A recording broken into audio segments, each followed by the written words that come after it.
over this Honorable Dinola,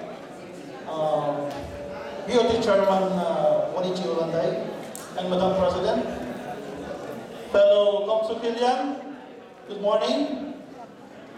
Fellow Comsupilian, good morning. Salamat. Ako po si Van Eric Rodrigue, currently BOD, Assistant Vice President ng Engineering,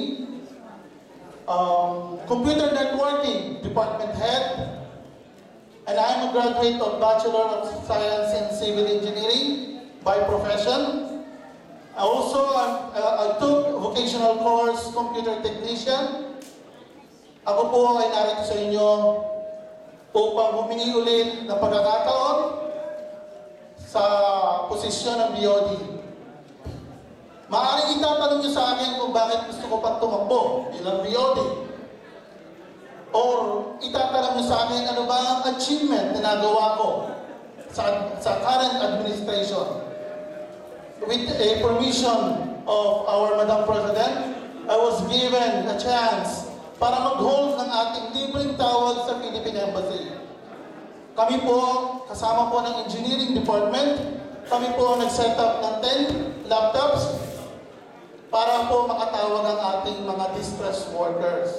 Aside from that, ako rin po ay binigyan ng pagkakataon ng ating Madam President para po pamunuan ang computer networking.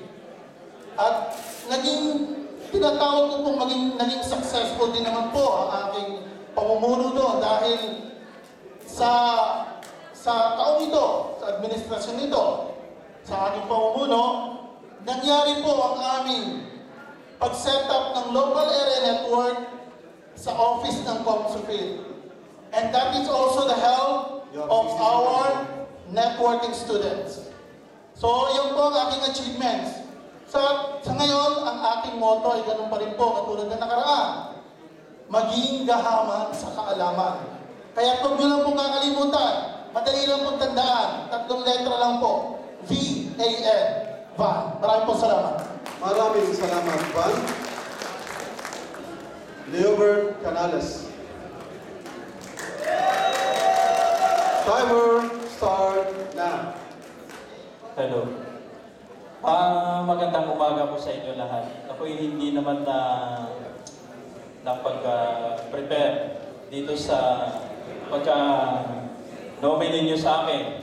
At nagpapasalamat ako sa nag-nominee. At binigyan niyo ako ng pagkakataon pa uling na magsilbi sa inyo. Bilang isang BOD ng kasulukuyang taon. Ako po ay isang BOD pero ang aking posisyon ay sekretary ng ating Madam President.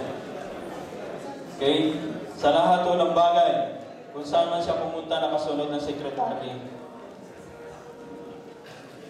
At hindi ko na pahahabain pa ang aking sasabihin.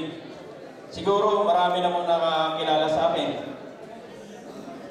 Nasa sa inyo na po ang pagpapasya. Maraming salamat po. Thank you, Mr.